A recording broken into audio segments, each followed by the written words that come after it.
Hey guys, Sabri Suby here, and today I just wanted to make a video for you from this issue that I see that is just completely rampant in the business community. And this thing is like a virus.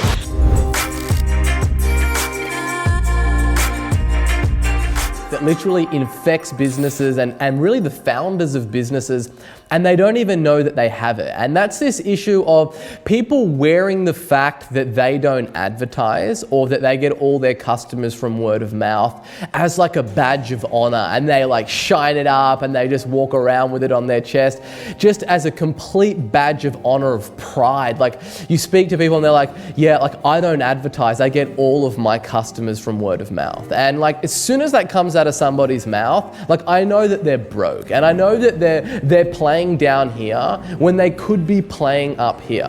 And it's not that I have anything against word of mouth. Like, we get a lot of word of mouth business in my business from the work that we do, and it's great, right? It's like the icing on the cake, but it isn't the cake. It's like having a bowl of icing. What are you going to do with this thing if you don't have new customers coming in to fuel that word of mouth engine? Really, if you think about like your business, right? Just say, for instance, you're getting 2 to 3 clients per month from word of mouth, and each client is worth a couple of grand to you. And you've been doing that for a number of years, and typically most businesses have like a little nest egg or like a safety net of cash that's sitting in the bank account, right? And when you speak to most businesses that are being successful, that nest egg is at least $1 million, where they've just got kind of $1 million sitting there in cash. And you know, if you look around the world right now and you look at like the interest rates that you get paid on that cash, it is literally abysmal. You don't actually get paid, like we're talking about, you know, 1 to 3% max. However, when you factor in inflation, it's actually costing you money to keep that money in a bank account. And most people don't look at it that way. And you know, if you have that money just sitting away and it's not working, it's actually just degrading and it's regressing and it's losing value. You know, money is energy, and you want to pump that energy back into your business, refeed it back in as like a feedback loop, and really just accelerate your business. Because if you've got a bunch of cash sitting in your bank account, let's just have a little look and kind of what the different investment vehicles are. Like if you've got $1 million sitting in the bank account, or 100K or 500K, let's have a look at how you can put that money to work. So we've already covered, if you look at a high interest savings account, 1 to 3% max, yeah? Putting $1 in and getting $1.03 back, right? So that's not very exciting. Now, obviously then there's property investment and stocks and bonds. Let's have a little look at those, right?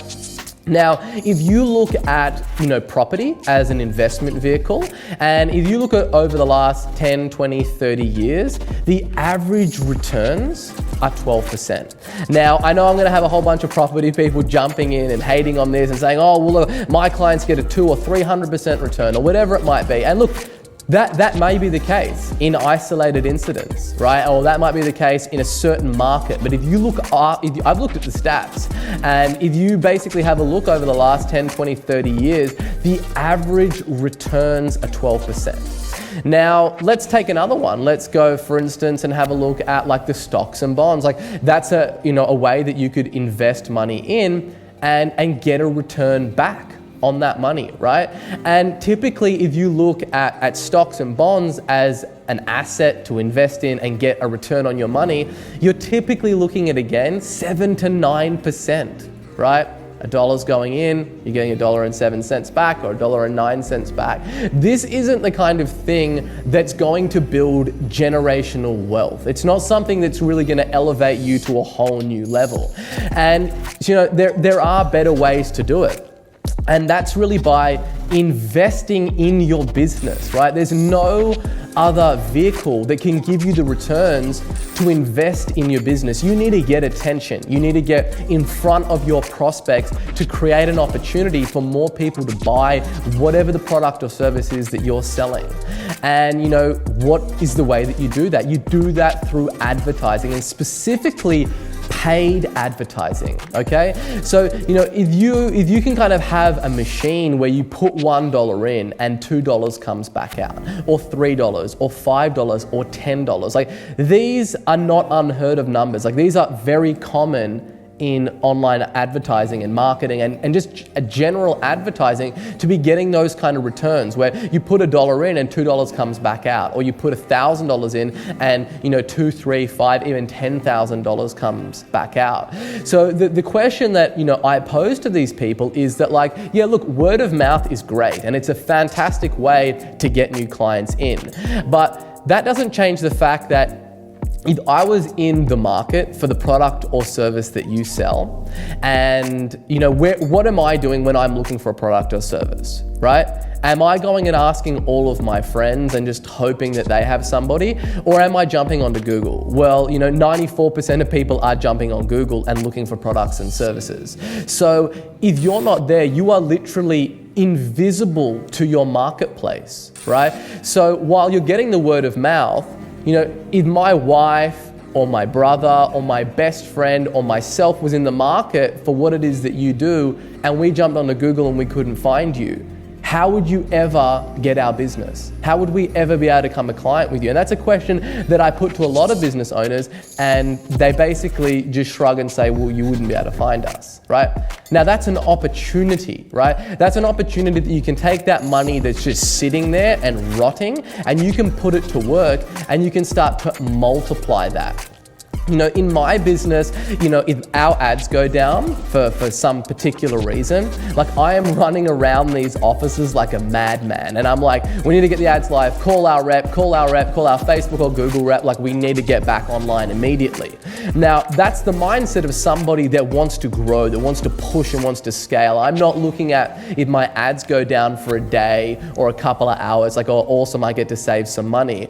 I look at what is that costing my business to not be out there in the marketplace and getting new clients in, because I know the unit economics. I know how much a lead is worth to my business. I know how much running traffic is worth to my business. So when I don't run it for a day or for an hour, it's costing me money. And that's really the way that you want to think about it, is all this time that you go without pushing and shoving and getting your message out there to the marketplace, you are literally losing so much money. You're not winning, you're not in an incredible situation because you get all your customers word of mouth. No great business was built by word of mouth alone.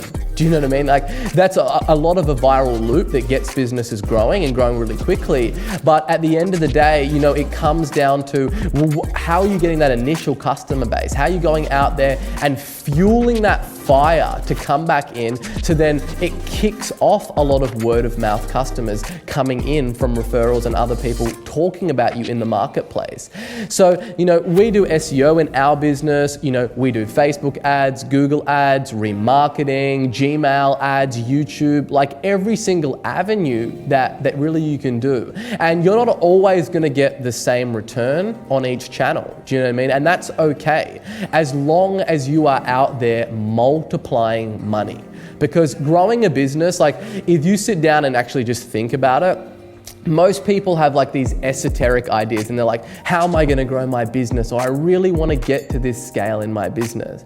Growing a business is mathematics. That's literally it. Once you've got a firm grip on those numbers and for how much a lead is worth to your business, basically what you can do is you can pick a goal, like a financial goal for your business that you want to hit, and it might be $1 million a year. And once you start running some ads for a while and some advertising and start getting attention and getting leads coming in or getting sales coming in, you can find out what it costs you to get a customer. Then you can divide how many leads you need to get in order to get a customer, and you can work out exactly how much a lead is worth to your business. And then if we come back to like that $1 million target or a $10 million or $100 million target, and then you can just back into that. You can reverse in and go, okay, cool, like I want to get to $1 million. This is how many leads I'm going to need to get. This is how much I'm going to need to spend in order to get those leads. And this is how many customers it's going to generate from my business. So when you're looking at growing your business, unless you are advertising, you're going to be operating by whatever fate just falls in your lap that month. Like, oh, I had a great month, I got 3 referrals this month, right? that's no way to look at growing a business. Because if I said, okay, you want to get to $1 million, how many referrals are you going to need to get that? And then how are you going to just generate those referrals like clockwork, where without a shadow of a doubt they're coming into your business? And that predictability and that consistency is what you literally need in your business for you to have the peace of mind to be able to go out there and hire people and pay salaries and get an office and start investing in your business as a vehicle for wealth. You need that predictability. Otherwise, you're just going to be up at night, tossing and turning, and you're going to wake up at 3 a.m. in a deep sweat, panicking, holy shit, how am I going to make pay run right now? And if you're kind of having these thoughts right now, I can tell you right now that's because you haven't found a way to predictably and consistently go out there and buy customers. Yes, buy them. Go out there and spend money to buy them and bring them in your business, where you make more than what it costs you to buy them, enough to sustain your business in high enough volumes that you can repeat that cycle, and you can go and hire more people and then generate more leads and more salespeople and then more people to deliver the work. And you can start building a machine that runs without you and will ultimately help you to get to where you want to go. So if I've got one piece of advice, it's in terms of word of mouth, that's fine if you want to be doing that in your business, and every business should be doing that. But what you really need to do is find out a way that you can hire somebody, or you can run ads yourself, and you can get people you can get your message in front of people, get them to generate a lead or do whatever it is that you're asking them to do. Bring them into your business consistently, where you know exactly how much they're worth to you and your business over their lifetime and how much it costs you. And then it's all a matter about, where do we want to go? We can just turn the dial up and scale this puppy up to whatever it is that I want to do. And you're not just sitting around thinking how am I going to do there? I really wonder what is the next steps for me to grow my business? You will know without a shadow of a doubt, this is exactly how much you need to spend in order to get you to your target. So I highly suggest that you basically, if you're one of those people that looks as not advertising as a badge of honor, you need to get that badge and you need to burn that sucker, because that's holding you back. It's a limiting belief, and that's not going to allow you to get to what your goals are.